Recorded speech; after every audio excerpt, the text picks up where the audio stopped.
Darwin Sujiman BN, your freelance newsreader. Top story number 1.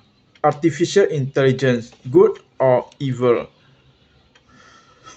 Today, extremist groups are increasingly weaponizing technology to recruit, radicalize, and exploit young people, and they are infiltrating some unexpected arenas, gaming and artificial intelligence. This tactic is particularly insidious as it transforms terrorist activities into a shared group experience, fostering a sense of camaraderie and purpose among young players who might be searching for a sense of belonging. Extremist groups are harnessing AI capabilities to target and manipulate vulnerable individuals with unprecedented precision. By analyzing vast data sets from social media, extremists can identify individuals who exhibit signs of anger, frustration, or isolation and craft a tailored propaganda that resonates with their emotion and grievance. But then too can play the game. Those who seeking to counter extremist group can also use gaming as powerful medium for promoting empathy, understanding, and resilience. Consider Peacemaker, a game that explores the Israel-Palestine conflict from both perspectives, challenging players to navigate the complexity of political decision-making, conflict resolution, and peace building. By immersing themselves in challenges faced by both sides, players gain deeper understanding of the nuanced reality that fuel this long-lasting conflict. As the struggle for hearts and minds continues, we must remember that technology is not inherently good or evil. It is a tool that can be wielded in service of our highest ideal or our darkest impulse. The choice is ours to ensure the next chapter is in this digital battle is written by those who choose to build bridges rather than walls. Top story number 2. Coal power. Britain just achieved a remarkable milestone. On September 30, the country's last coal-fired power station ceased operation. It marked the end of an era of producing power from fuel that underpinned the Industrial Revolution and changed Britain and the world. Climate scientists, though, are not celebrating just yet. While it is essential for wealthy nations to end coal use, the real challenge rests in developing nations. Investment in coal power plants have surged around the region in the past 2 decades to match booming economic growth. That has entrenched coal as key part of region's energy security narrative. Global coal demand reached a record of 8.7 billion tonnes in 2023. More than 80% of consumption occurred in Asia, chiefly in China, India, Japan, South Korea, and Indonesia. Conversely, Europe and US saw significant decline in consumption. So how did Britain do it? The phase out of coal and oil happened over a 10-year period, and many plants were near or beyond their typical technical life. For example, the final plant going offline was nearly 60 years old.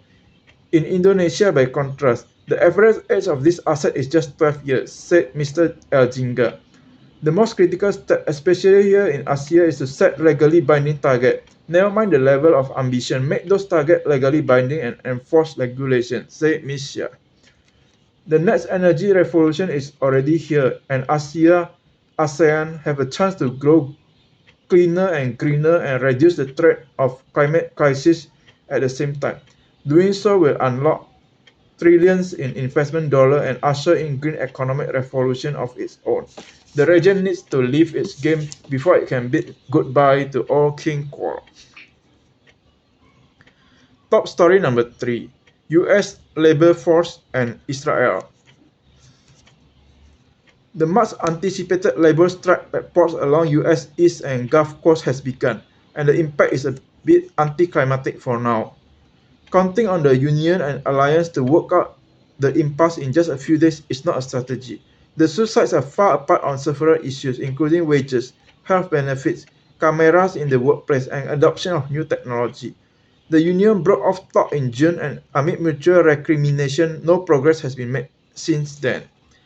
While store shelves and e-commerce deliveries won't be emptied or halted immediately, a prolonged strike will begin to bite well before the November 5th presidential election. The political pressure will be mounting day by day for President Joe Biden to intervene. It may be a no-win situation, but allowing a festering strike to hurt economy and consumer is much worse outcome than Mr. Biden alienating his labor supporter. Mr. Biden may take a hit to his legacy as pro-Labour president.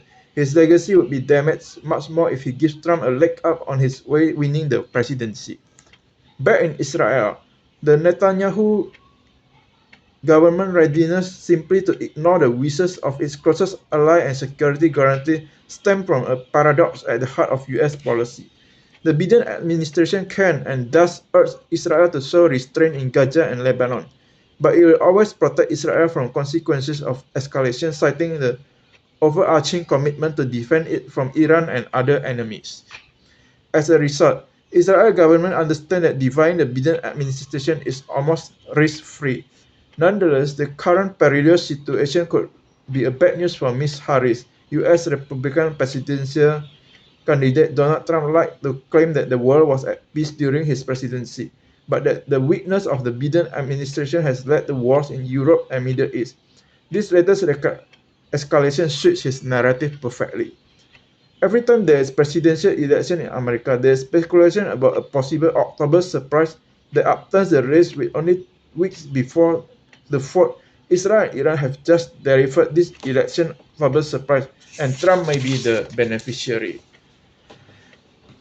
Top story number 4, office time.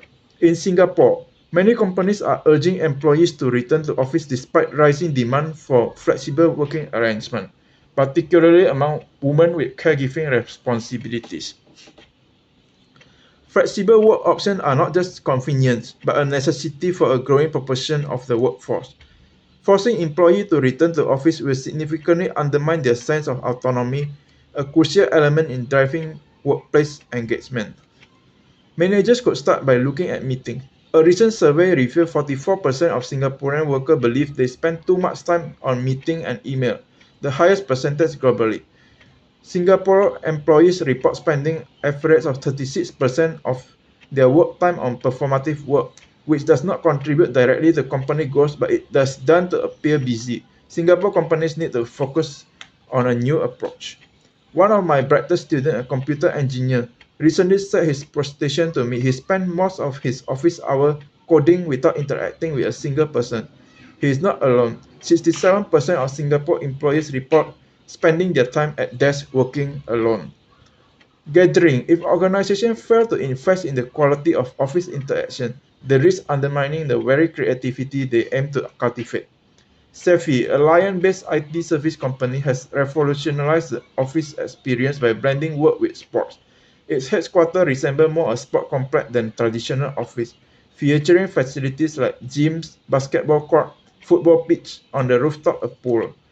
Further elevate the experience, creating work resort environment. This shift, often referred to hotelification of office, aim to create space that not only promote productivity, also enhance employee well-being.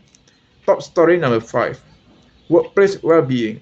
The problem is that many workplace well-being programs doesn't work.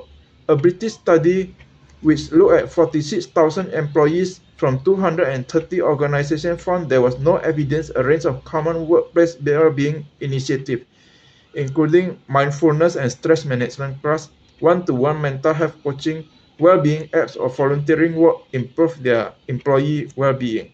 So despite the companies investing over 60 billion annually worldwide in well-being programs, they appear to make little impact. Understanding what motivates people to participate in well-being programs is crucial in improving their effectiveness. Organizations often opt for easy to implement initiatives. But if the well-being program goes beyond reducing symptoms and focus on promoting flourishing, meaning, and purpose in life, it could provide value to broader audience.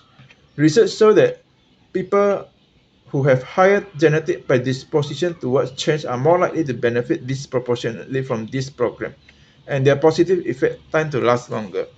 Darwin Sugiman BN, sign off, your freelance newsreader.